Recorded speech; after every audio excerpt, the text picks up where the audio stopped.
For those of you who don't know me, I'm Nurit Mandel, and I'm the Director of Alumni Engagement for GPS. And I'm delighted to be able to welcome you to today's GPS Alumni Spring Celebration.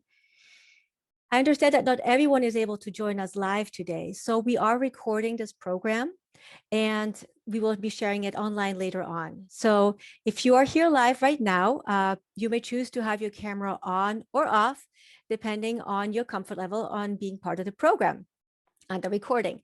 Additionally, for everyone's listening pleasure, we have muted microphones upon your entry to avoid audio interference. And you will have a chance, of course, later on to unmute yourself during the second part of the program. So over the next hour, we'll have a chance to celebrate and reflect upon over 19 years of dedication and visionary leadership by Dean Cowhey.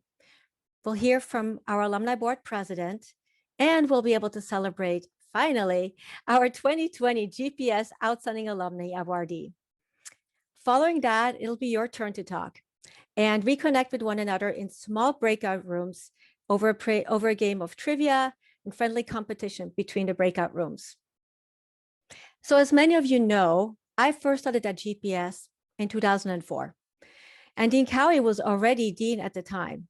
And frankly, I could not have been more fortunate to join the school under his governance. I'm personally grateful to him for his vision and his dedication with which he advanced our school, and also for believing in me and endorsing my journey as I progressed from admissions to career services to my current work in alumni engagement. And I know I'm not alone in my admiration and appreciation of Dean Cowhey. And I would like to start our program today by sharing a video, a tribute of sorts, that was produced by our campus and community leaders and friends. Let's go ahead.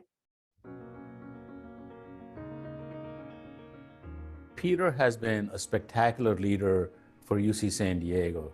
Because of him, GPS is positioned as one of the top policy-oriented schools in the country. And I remember the very first time I visited campus, and Peter was one of the deans who I met with, and immediately I felt like there was a bond between us because he was very strategic in his approach to the way he viewed the growth on campus. He was very open about the issues, the challenges, and also the opportunities. And he actually had a genuine sense of warmth about him. So when I talked to him, I knew that there was some sort of a professional connection that could be established and that I could count on him going into the future. Peter exhibits a warmth and a friendliness and a sense of humanity to draw people to him. He's an attractor. Peter has many great qualities as a leader. The first thing that comes to my mind is that he's a visionary. He sees big trends and sets clear directions. Peter really is unique, one of the few people I know who has that combination of skills of the personal, the policy, and the professional to put the pieces together and make it work. Well, Peter has always been very valuable to both myself personally and to Qualcomm.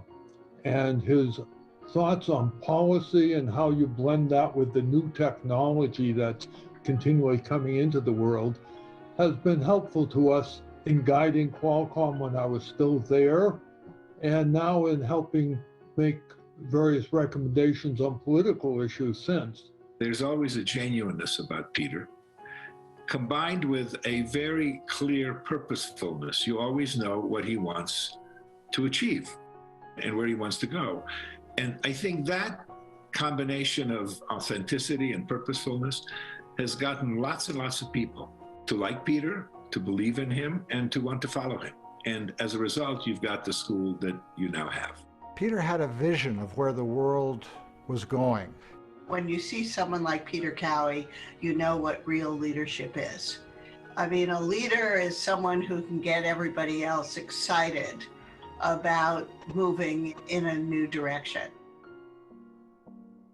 If you look back and see the dreams that Peter had, those dreams have now come to fruition with the various centers across each and every part of GPS, from where we started with IGCC to US Mexico Center to more recently 21st Century China, and to the Center for Commerce and Diplomacy. That bit by bit, compounding over the years, has taken this school to be one of the best schools of foreign policy, of international relations in the United States and the world. Peter builds on the intellectual passions of the faculty. And so what I notice is year after year, there are more and more faculty whose ideas and research is being picked up by the media and by the policy community. I think that Peter has been a protein thinker and leader. And what makes him so extraordinary, if you look at the span of his achievements, in terms of books that he's written, government policies that he's helped to shape, academic curricula that he's developed and put into place, and not least, of course, GPS itself. It's really an extraordinary career, and he's been able to pull it all together to make them come alive for GPS. So the school has gone through continuous growth and transformation since its establishment. But today, the school is much more. It has expanded its research to interdisciplinary areas, leveraging UCSD's STEM expertise.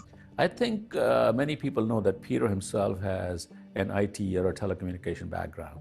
So that allows him to create bridges with engineering and computer science. And I think because of Peter's work in cybersecurity policy and our other work in cybersecurity technology, we have become one of the few places in the country as a go-to place for cybersecurity technology and policy, which has really positioned us very strongly.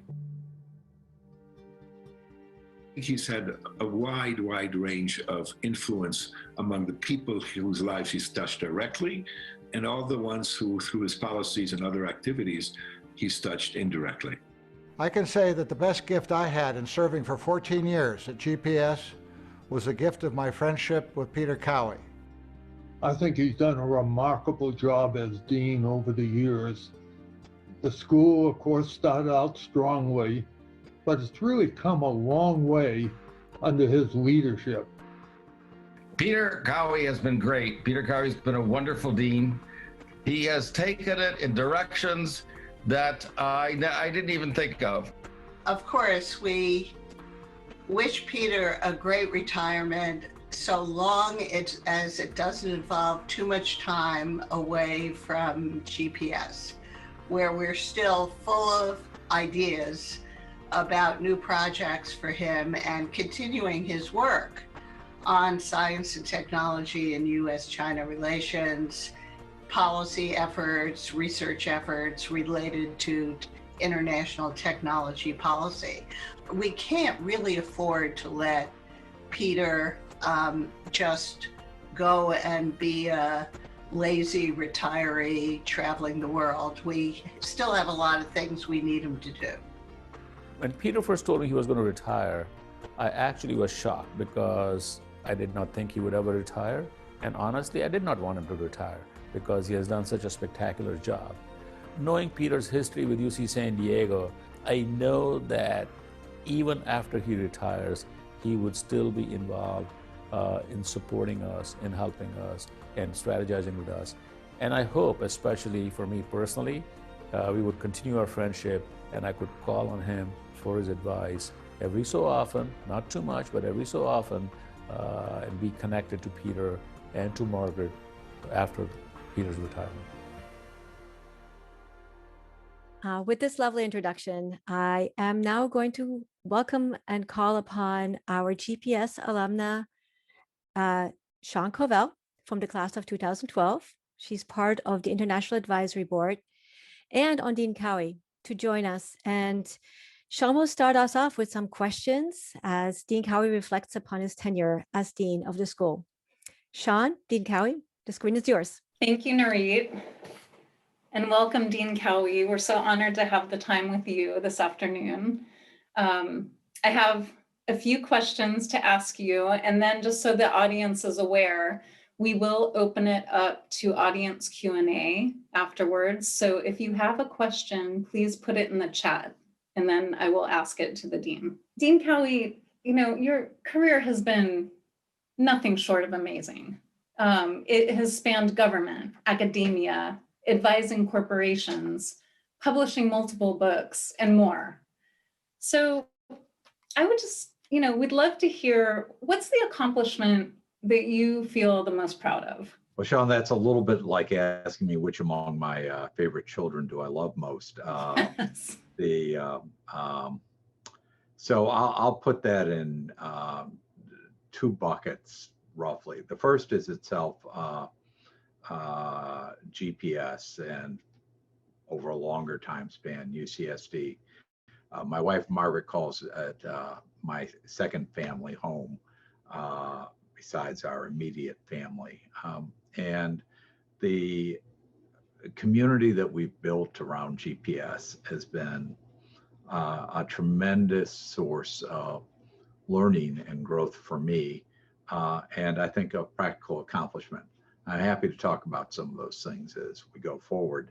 The other area is, of course, I've had my hands in public policy in many different ventures over the years. Probably if I had to name my favorite of those ventures, it would be the work that we did in the 90s to really take the internet foundations global as a set of policies for communications. And by that, I simply mean that the traditional regulatory and competition structure for the communications industry around the world was built on a set of premises that were obsolete technologically, yet so rigid that they resisted the new technology. And number two, were in fact going to destroy the promise of the internet in its broadest possible sense. And by the promise of the internet, I mean that we could open up a world of seamless communication at virtually zero cost, number one. Number two, that with mobile communications, which became in the long term the primary interface for most people with the web, we were able to expand dramatically the number of people who were connected in the world. In the late 1980s, there was a blue ribbon commission called the Maitland Commission, which had an extraordinarily authoritative and gloomy view of the future of connectivity of low-income people around the world. Basically said it's too expensive, too hard, and people won't invest much in order to cover most of the low-income people in the world. Well, it turned out that was just based on a terrible view of the incentives for getting investment and for the technology that would make it cheap and effective to spread connectivity. I was just very fortunate at a moment where the United States was the technological leader. We were the first mass adopting country of the internet. We had a template and policy, and there was a political leadership in Washington who, for reasons that I still can't fully explain, decided that they were just going to take a blueprint that I had in my head and turn it into a global blueprint. And it kind of worked out because they were really good at it, and I got to have a joyride of a type that you rarely have in your life. That's amazing. And you know, that leads right into my second question for you, which is about COVID, right? So COVID-19 resulted in more than a year of students having to virtually school and large portions of the workforce adapting to home work environments. And of course, technology and the internet played a key role in allowing people to make these changes. But, you know, as you know, this new environment wasn't without its inequities. So as someone who, you know, was foundational to the internet and someone who spends a lot of time thinking about the future of communications, what technology policies would you hope that current or future administrations would pursue to be best prepared to navigate not only this pandemic, but certainly there will be more pandemics in the future? Right. So I think this is a great question because it illustrates that we rarely do things perfectly, even if we do things pretty well. the pandemic allows us to see some of the fruits of those decisions of the 1990s and the years since then. It also allows us to see the business that was unfinished and needs to be tackled. So first of all, like all of you, we faced that moment, which in early February, nobody quite believed was going to happen. And then by late February, we knew it was right upon us, which was we were going to shut down the university and switch overnight. And the ability to do that on what was essentially a relatively young and small company, Zoom, and convert all of UCSD's pedagogy for about 40,000 students overnight was astonishing.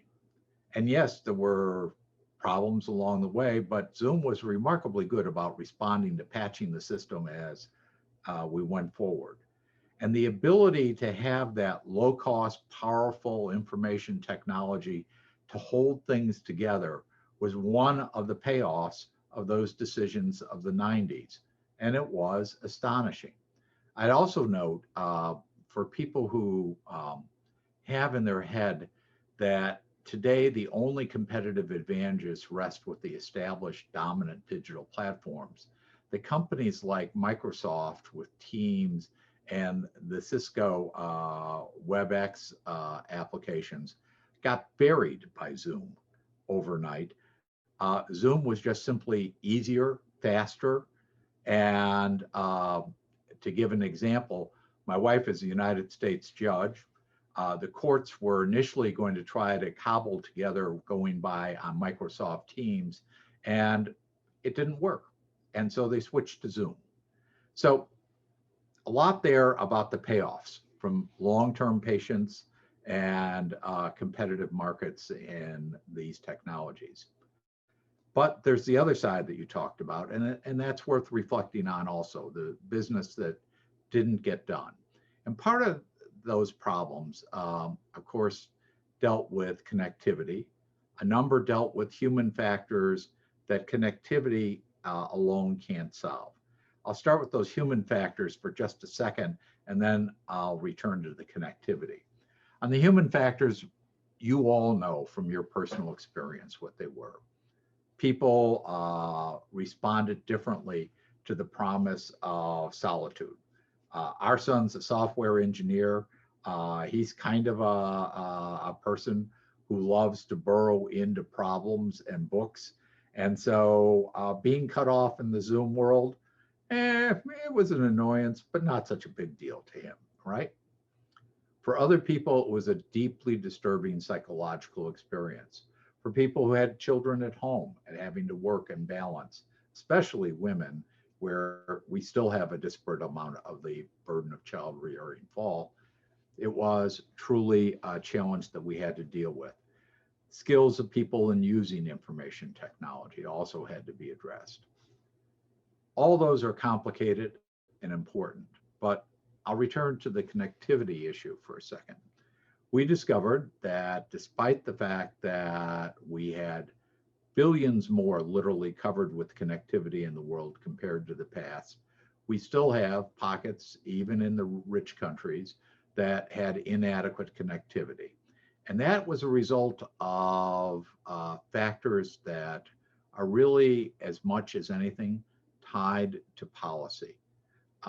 It's a dirty secret among those of us who've dealt with communications policy that we spend billions on digital connectivity subsidies, and we waste most of that money because the money is, and I hope here all of you GPS grads will see this as a classic PMP type problem, tends to be run through rural communications companies, which are very powerful in Congress and which collect very high overhead for providing limited connectivity. And what would be, in fact, far more powerful ways of reaching people quickly have been shunted into these channels that are not as effective for getting us to connectivity. The other problem was really intellectual. And it's the classic problem of trying to design policies for technology when you aren't really sure what you need from the technology in the long term. And here was the secret story, which was after all the studies and work done at places like the FCC and its counterparts around the world, there was a quiet consensus that for most people, for most practical purposes, connectivity that really was at about 1 to 2 megs per second was more than adequate. It allowed you to sort of stream stuff, and it got you by. Well, Zoom and the world online did not match that reality. And so we now have to recast the infrastructure to make true high capacity broadband available for everybody. And so back to the drawing boards on what's required. That's the intellectual step. Back to the political economic work of reforming the mechanisms, which the Biden administration has a lot of thoughts about, as do its counterparts around the world, and which is a doable task. And then dealing with the human factors, which in the end are going to be more complicated. And if I could run on for just 1 second more on this question, the COVID story also, to my mind, is opening a frontier of innovation again that is not just private, but it's also in the public realm. One place that I am particularly interested in being involved in, and I believe that GPS's policy design and evaluation laboratory can do great work, is in the rethinking of the public health services of low-income countries. There are a number of innovations that are possible to make these public health services more powerful at reasonable costs, and many of them having to deal with technological solutions. And most importantly, there are passionate, skilled professionals in these countries who in a moment of crisis have an opportunity to say, hey, let's think again about how we're doing this. When you have those people to work with, to be really the voices of figuring out what's specific to the context, and you have the tools technologically, and you have tools like we build a GPS for evaluation to be able to say, we've tried this, but you know what? It's not performing the way we thought, but there's that. Then we can hope for new frontiers.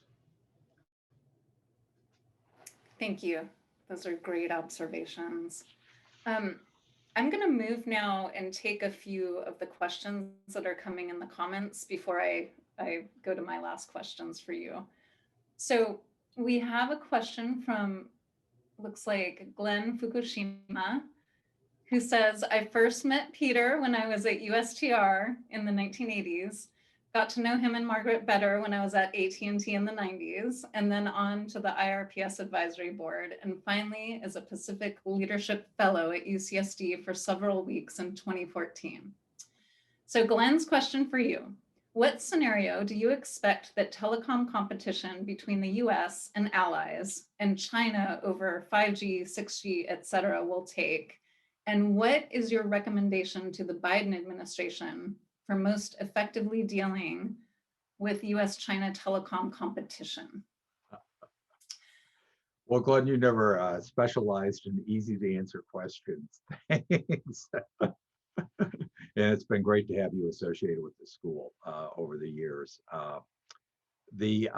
So we have a report for that, the 21st Century China Center, which has achieved a level of preeminence in the US on the US-China relations, did a 15-month dive into the US-China science and technology competition that concluded last November. I was privileged to be the chair of a working group, several of whose members are now in the Biden administration. And we had a number of recommendations about 5G as an area. Here was recommendation number one. It's okay if you want to try to ban Huawei because the security services say that you really ought to when you're saying better safe than sorry. But that's not really going to work as a global strategy and should not be your primary tool. Number two, the idea of crushing Huawei by denying them advanced technology chips, for example, semiconductors, is self-defeating for US industry, and in the end, not a legitimate goal of public policy. As long as the US controls the production side and design side of the most advanced semiconductors, there's no reason why you shouldn't be able to sell to China. Controlling the advanced end of the semiconductor industry, which is fundamental to the telecom industry, does require US government intervention in both subsidies and some technology controls on production equipment, as Glenn, as I'm sure knows. Number three, we said that just like in the days of the introduction of third generation mobile technology, the technology that really brought Qualcomm to fame and introduced data to the mobile world. Today, we are at the beginning of another potential technological revolution that we called the internet moment for mobile infrastructure. I'm not going to tell you about the specifics, but here's the thought you should have in your mind. What the internet did was break the control over computing by companies like IBM with mainframes, and it broke the control over the communications equipment market by producers of telephone switches like AT&T and NEC, and introduced a whole new generation of competitors that relied on semiconductors, software, and specialized, if you would, hybrid designs of those elements. Cisco, Microsoft, Intel, just to name three. That moment is open to us now in 5G and beyond. And if we seize it, that fabric and beyond will allow us benefits in the communications and information infrastructure that are wild and really promising commercially for the US. Finally, the security problem that we should be worried about is not Huawei primarily. Huawei is a problem, but it's not the big problem.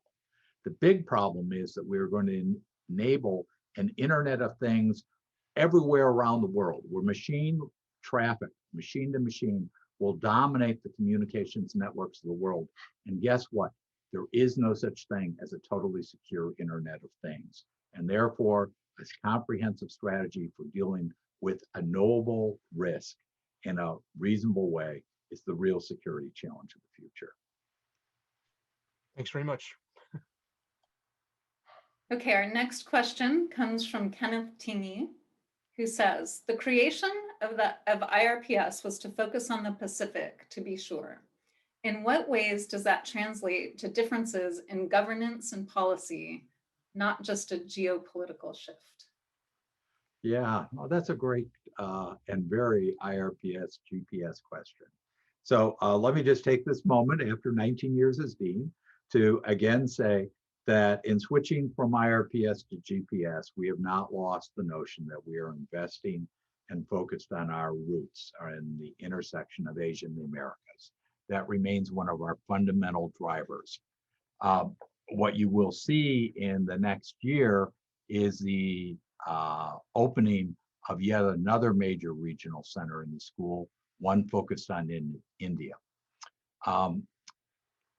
Having said that, you're right, exactly, that the questions of what's the future of the organization of governance as power and political examples and leadership more broadly distributes around the world, and it particularly is driven by that intersection in the Pacific, is one of the crucial questions for the school and the world to wrestle with.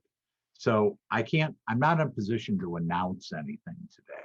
You know, God knows I'm about ready to walk out the door, and, you know, I could be littering the place with either rose petals as I walk out the door or announcements of new initiatives. But I wouldn't be surprised if you saw an initiative focused on the question of the future of governance out of GPS. And so more later from my successor. Okay. The next question comes from Stephen Acker, who says, what are the most critical impacts from the Trump administration on US foreign policy? How long will they last? Oh, okay. So here I'm just going to, I normally, there are a number of both close friends and wonderful supporters of GPS who are long-term conservative Republicans, and they're great people. They didn't like Trump, but they swallowed some of his policies because they believed in certain things he did. Okay. I think Trump was a disgrace to the US presidency. I'll not make any bones about it. And I think he did enormous damage to us around the world.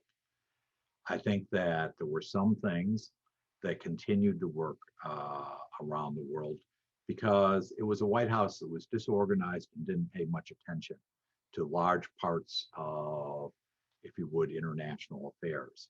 For example, in the Department of Energy, despite the fact that Trump was a huge coal advocate and didn't believe in climate change, and anything in DOE that touched on those hot buttons was screwed around with in irresponsible ways. Most of the work that DOE did on advancing experiments in alternative energy technology and cooperation around the world was never touched by the White House because nobody ever was at home to pay attention to them. So there's still somewhere beneath the surface a realm of technocratic cooperation from which we can rebuild, but it's been tattered. And one of the things that all of us who were involved in teams advising Biden before he was inaugurated were stressing was that Biden needed, as you've seen throughout his presidency, to go big in announcing his reorientation of US policy. A pretty good example, I think, was this announcement of cutting the 50% level of our carbon emissions. There's a debate about whether he can exactly reach it with the policies he's announcing. He can come somewhere in the range. And the setting of the goal was the sort of thing that cuts through the noise. And it's going to be that that's going to start to allow us to work forward. Liliana is in Brussels. She sees the level to which the US-European relationship was frayed by this and the amount of work that's going to have to be done to restore the relationship. But I believe it's a task that we can achieve, but we're going to pay for this for a while.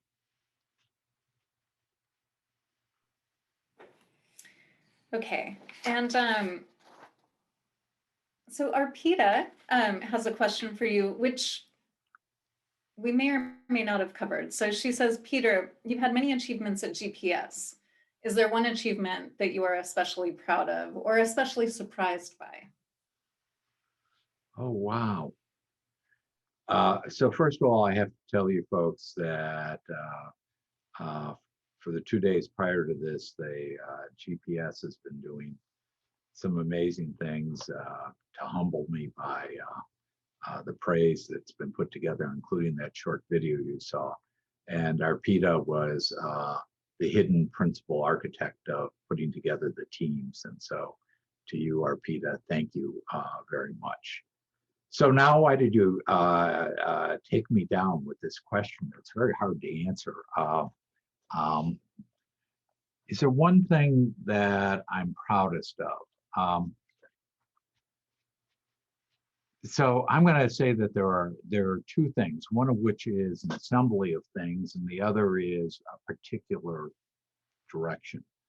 The assembly of things is that when I became dean 19 years ago, IRPS was a brilliant idea with some great faculty and students.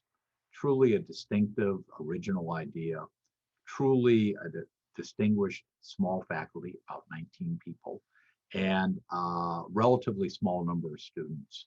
The first class at IRPS was 38, and when I came in, it was in the 70s, I believe, in total numbers.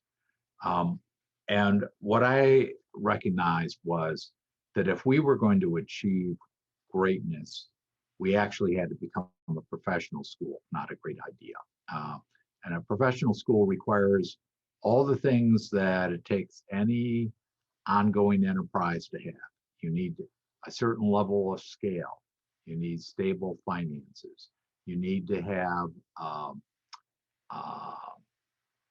a product that is distinctive, which we had. That we had conceptually.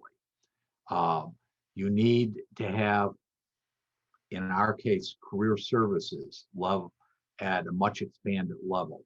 You needed to have all those things come together so that, in a sense, we could produce at a much larger scale of impact and provide the sort of value to our students and our alumni over time that a great professional school will provide.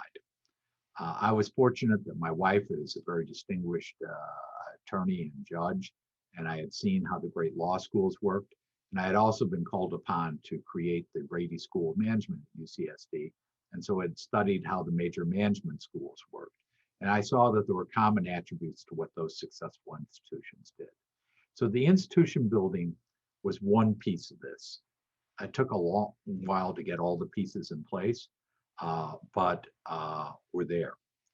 The second thing that I'll point to, out of the many different programs we've done that I'm proud of, including things like the 21st Century China Center, which is just an unbelievably great success, is taking my personal passion and what I believe to be the DNA of UCSD, which is its science, technology, engineering, and medicine roots, and marrying it to public policy in a dramatic new way.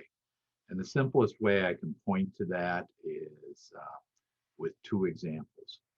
Number one, if you took a look at our faculty today, we've grown to over 40 faculty members, about 43 faculty members. And there is a significant compartment in the faculty of younger faculty members, predominantly women, who are their PhDs in science, engineering, neuroscience, etc., and who publish in both the top science journals in their field, but also the top policy journals. They are defining the fusion of science and technology with public policy that's driving the school forward in amazing new ways. They are risk takers in their own career, and I believe we have supported them successfully in taking those risks. And along with that comes the ability for us to do things that we couldn't do when you were students, by and large. For example, the geospatial analysis toolkit we now teach to students came out of our Center on Global Transformation, which I'm happy to announce this weekend. We were able to say that the Jacobs family is endowed with a $14 million gift to sustain it as the center for both developing the new use of technology to support analysis of public policy, but also to study what priorities should drive science and technology policy in the United States and around the world. So that's my private passion that is translated into something that I think has also been transformational for the school. Peter, thank you so much. I mean, it's always just so interesting and illuminating to speak with you. I think we've reached time, so I will hand it back to Nurit. Thank you so much, Dean Cowhey, and thank you so much, Shawn. That was very interesting and, as always, enlightening. I think we probably could go for another 20 or 30 minutes of questions, but in order to make sure that everyone can progress, let's move on to the next thing, and maybe we can answer some of the other questions, online or afterwards. Shawn, I just want to thank you for facilitating this conversation. We really appreciate you being part of the IAB board and everything that you do for GPS. And now it's my pleasure to welcome another alumna to join us and share a few words. Liliana Pao is from the class of 2002. She is our alumni board president, and she is boldly calling in at 2:42 Brussels time to speak with you today. Liliana, thanks so much for being here at this crazy hour for you. The floor is yours. Thank you, Nurit. Well, for those of you who don't know me, I'm Liliana Pond. I graduated in 2002 from GPS. And yes, I'm currently based in Brussels, Belgium, and it's 2:40 in the morning. And I promised to stay until the very end. It's late, but it was very important to me to be able to join for this opportunity to thank Dean Cowhey. And I will not repeat everything that was said at yesterday's wonderful and really moving event. I know that some of you were also there yesterday, but I will just take just a minute to say thank you. Just simply thank you, Dean Cowhey.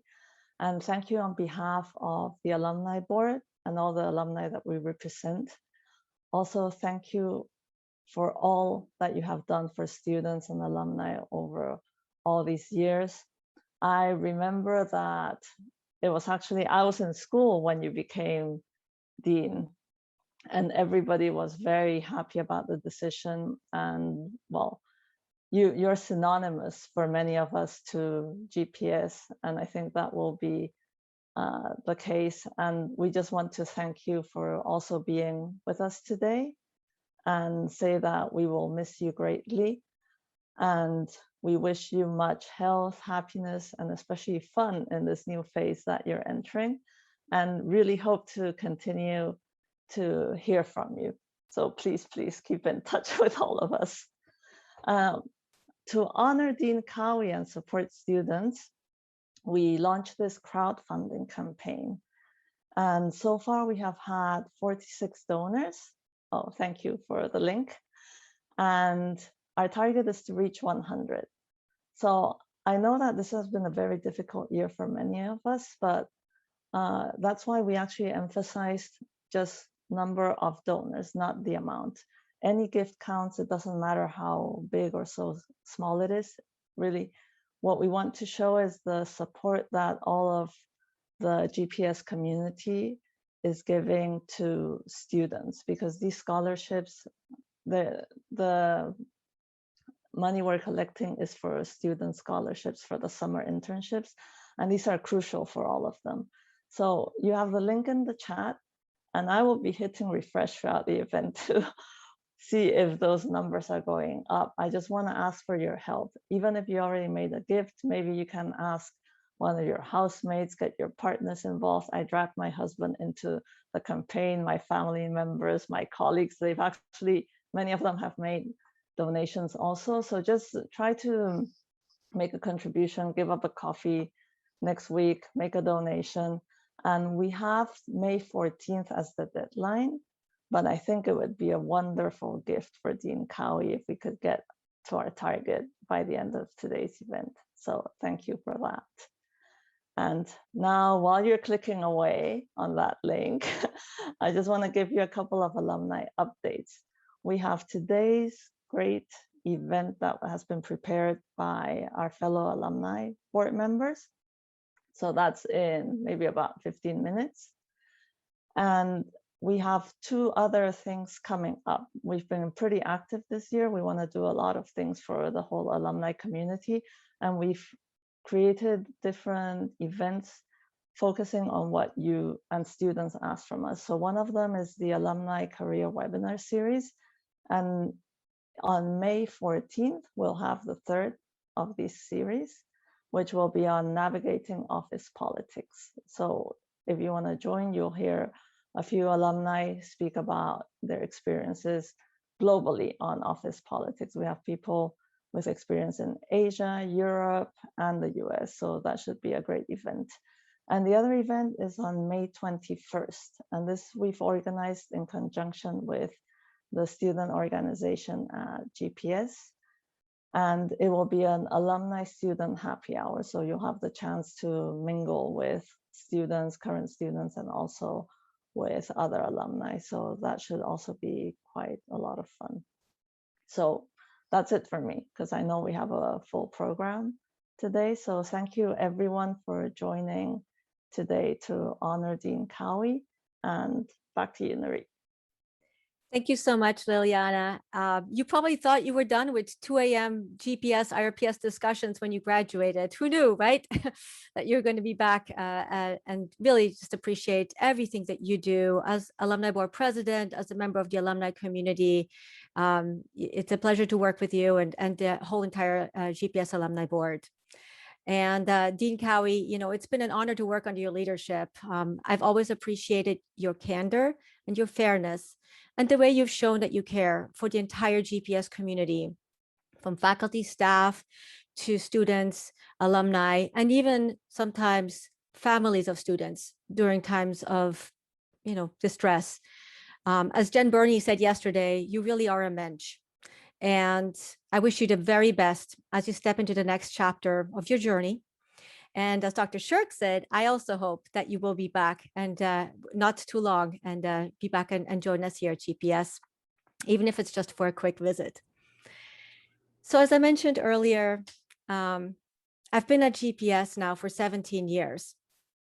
And as an international person myself, I was naturally drawn to the school when I started my career at UC San Diego.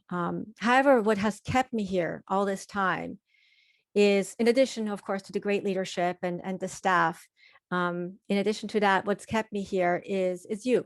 It's the students, it's the alumni, the character of the people who join GPS, the way you make a difference, go out back into the world and make a difference upon graduation is truly inspirational. And it is my joy to be able to connect with you and share opportunities and resources back to, to get back involved. And there's lots of ways to do that. And I'll talk a little bit more about that in a little bit. But it is now actually my great joy to celebrate one specific alumnus, and that is our 2020 GPS Outstanding Alumnus, Jeff Rector. This award, for those of you who don't know, is awarded annually by a committee of alumni peers.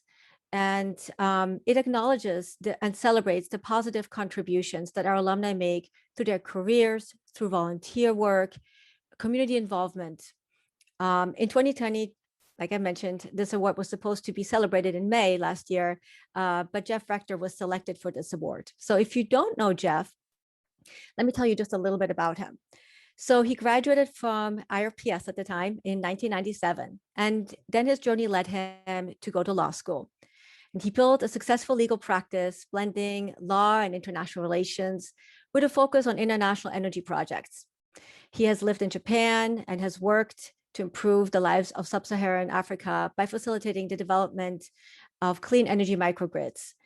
At GPS, Jeff has served on the alumni board, both as a general member and as board president.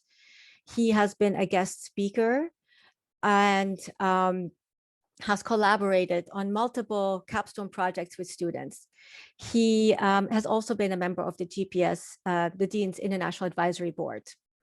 Jeff and I were able to connect a few months ago, and I was able, socially distanced and masked, to provide him with his award. So he has that. And Jeff, in a couple of moments, I will ask you to say a few words and share what this award means to you. But I have a little surprise for you right now.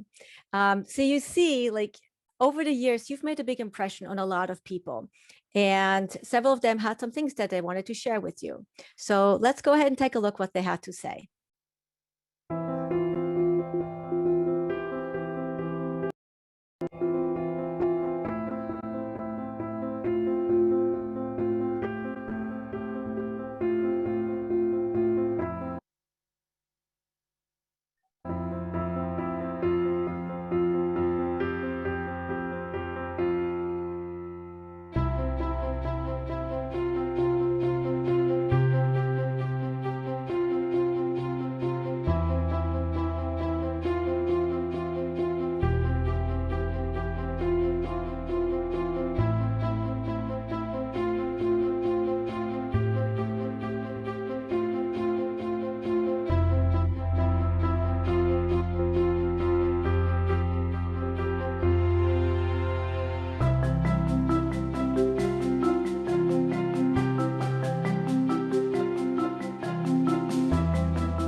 And with that, Jeff, the screen is yours. Okay. Thank you so much. I'm touched that you put that together, and I don't know how you found so many people to say nice things about me. Thank you so much. I'm sad that we couldn't be together in the same place. This event is, after all, to honor and express gratitude to Dean Cowhey for his work, to GP for his service and leadership, making GPS what it is today. But if we were together in person, I think I would be more confident that we're giving him his proper send off and thank you. But there's a bright side to us being on Zoom. Number one, I'm terrified about speaking in front of people, and it's nice to be here in my home office with a computer that I can just turn off if it turns into disaster. I'd call it a technical error. And also, more importantly, these Zoom meetings allow us, so many more of us, to get together. I'm pretty sure Liliana wouldn't be here, and I know many others are coming into this meeting from outside of San Diego. And I hope that we can continue to use these virtual meetings to keep the alumni together. We're a global community. We're all over the place, and we need to continue to make these virtual meetings interactive and fun. And Nurit, thank you for your contributions, keeping us together during this pandemic year. You've put together a number of good events. I'm an ERPSer from the 1990s, and I was attracted to IRPS because of its Pacific Rim focus and its excellent Japan-focused faculty. I was really interested in Japan in the 90s. And IRPS was the school that I wanted to become expert on Japan. I had no doubt about it. I was fortunate enough to see some of it as an undergrad at UCSD, and I knew this is where I wanted to continue my education. I want to thank Professor Ulrika Scheda for being a mentor to me during my tenure on campus. And afterwards, she kept me connected to the school when I was in Tokyo, and encouraged me to re-engage with the school when I returned to San Diego. And I'm sure that my re-engagement with GPS in 2013 inspired me to do even, to challenge myself, to take risks, and to do things that were really outside of my core professional capabilities. So I was inspired by all the great people, the great students, the great faculty that Dean Cowhey has managed to build over time, and they helped me launch a venture that was really a big risk for me. I had so much joy, working together, collaborating with GPS faculty and students with an experiment to develop clean energy microgrids in Africa. Not part of the Pacific Rim, but an important part of the planet that we all share with each other. GPS has a faculty now that really can understand the global issues that matter most to U.S. prosperity and U.S. international security. Dean Cowhey slowly and carefully nudged us in that direction, I'm sure. It was his steady focus that allowed us to transition from a Pacific Rim focused school to one that's open to other parts of the globe that now is so obviously matter to us.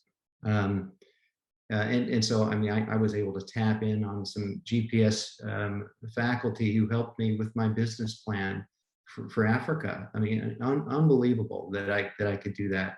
And I'm so grateful for GPS for its help. You know, now I'm, you know, this decade, you know, 2020, the 2020s is an exciting time to be alive. It's the decade when we either save the planet or fail to save the planet. And we need institutions like GPS who can tie together, you know, the cutting edge technology focused research that happens at great universities like UC San Diego. And GPS is really, I mean, Peter mentioned this and when he was summarizing some of his proudest achievements. And I got to say, as a member of the San Diego community, as an alumni of GPS, I'm so happy that he was successful in integrating GPS with the rest of UC San Diego, because there are so many, you know, great institutions of research at UCSD that need some help in translating their work into practical, actionable items. And GPS is a part of that now, and that really was a brilliant tactic and thank you, Dean Cowhey, for your work on that. I am going to wrap it up with that. I guess I am going to have to pull my computer cord because I forgot my nice tidy ending. But I'm humbled by this recognition. I don't think I deserve it, but I'll take it. Thank you, and thanks for letting me share the stage for a moment with Dean Peter Cowhey. Well, congratulations, Jeff. I think it is very well deserved, and I'm glad that you were able that you were selected. So it is just about at the top of the hour. I want to thank Shawn again for leading the conversation today, and Dean Peter Cowie for not just being here today, but basically for everything you've done